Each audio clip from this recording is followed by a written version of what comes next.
Shalom, perkenalkan nama saya Jinriwati Nenometa, NIM 103-2021-0096,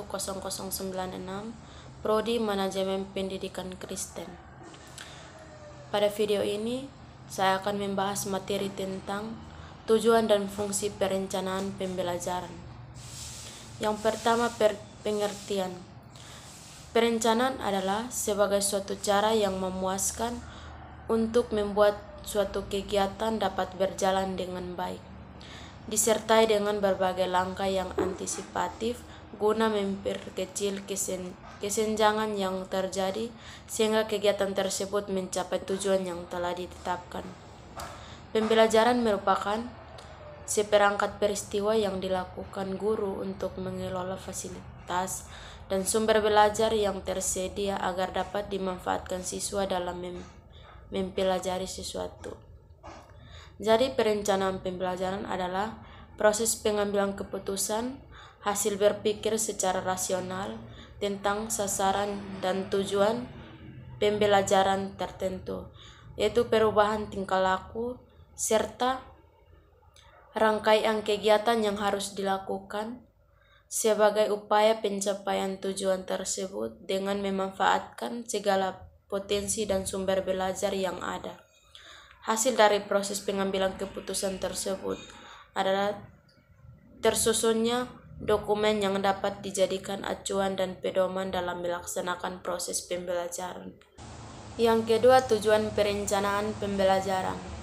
Tujuan perencanaan pembelajaran adalah untuk merancang rencana pembelajaran yang efektif dan efisien. Dengan memiliki tujuan yang jelas dalam pembelajaran, pengajar dapat mengarahkan proses pembelajaran dan mengukur keberhasilannya.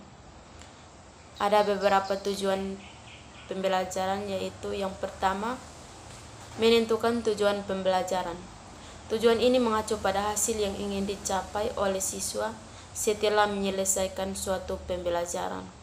Yang kedua, menciptakan lingkungan pembelajaran yang kondusif. Tujuan ini mencakup menciptakan atmosfer yang nyaman, mendukung dan inspiratif di mana siswa merasa nyaman untuk belajar. Yang ketiga, memilih strategi pembelajaran yang sesuai. Tujuan ini melibatkan pemilihan metode dan strategi pembelajaran yang sesuai dengan tujuan pembelajaran dan kebutuhan siswa. Pengajar perlu mempertimbangkan gaya belajar siswa, tingkat kesulitan materi, sumber daya yang tersedia, dan konteks pembelajaran. Yang keempat, membangun rencana pembelajaran yang terstruktur. Tujuan ini melibatkan merancang urutan pembelajaran yang logis dan terstruktur.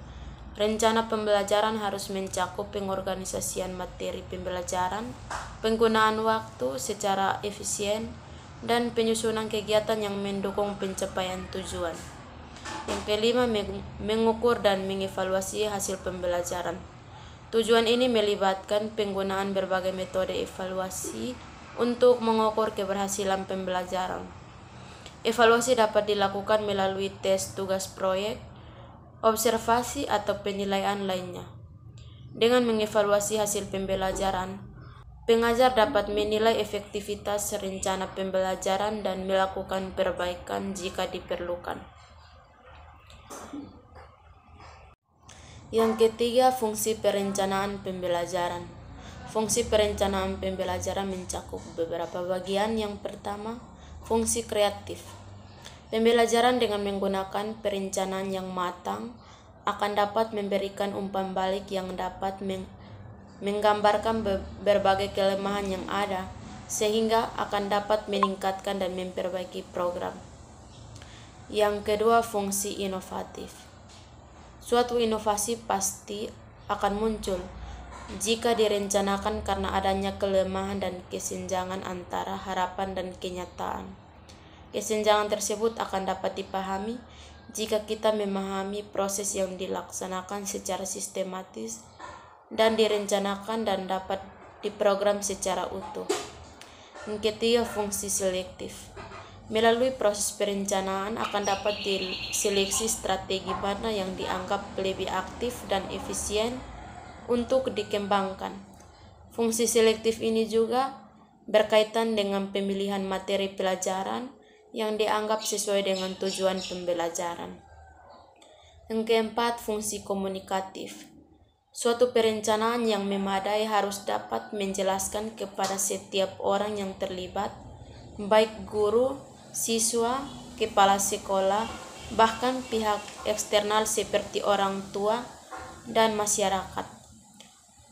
Dokumen perencanaan harus dapat mengkomunikasikan kepada setiap orang, baik mengenai tujuan dan hasil yang hendak dicapai dan strategi yang dilakukan. Yang kelima, fungsi prediktif. Perencanaan yang disusun secara benar dan akurat dapat menggambarkan apa yang akan terjadi setelah dilakukan suatu tindakan sesuai dengan program yang telah disusun. Melalui fungsi prediktifnya, perencanaan dapat menggambarkan berbagai kesulitan yang akan terjadi dan menggambarkan hasil yang akan diperoleh.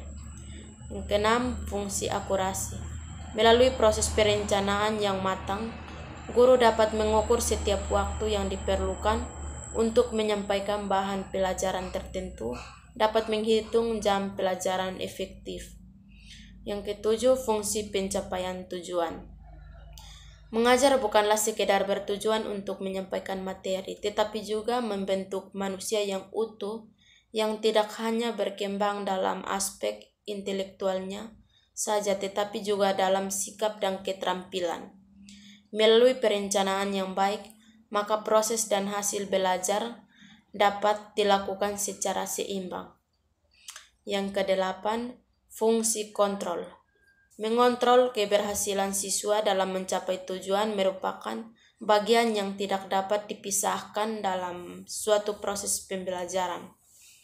Melalui perencanaan akan dapat ditentukan sejauh mana materi pelajaran telah dapat diserap oleh siswa dan dipahami, sehingga akan dapat memberikan balikan kepada guru dalam mengembangkan proses pembelajaran selanjutnya.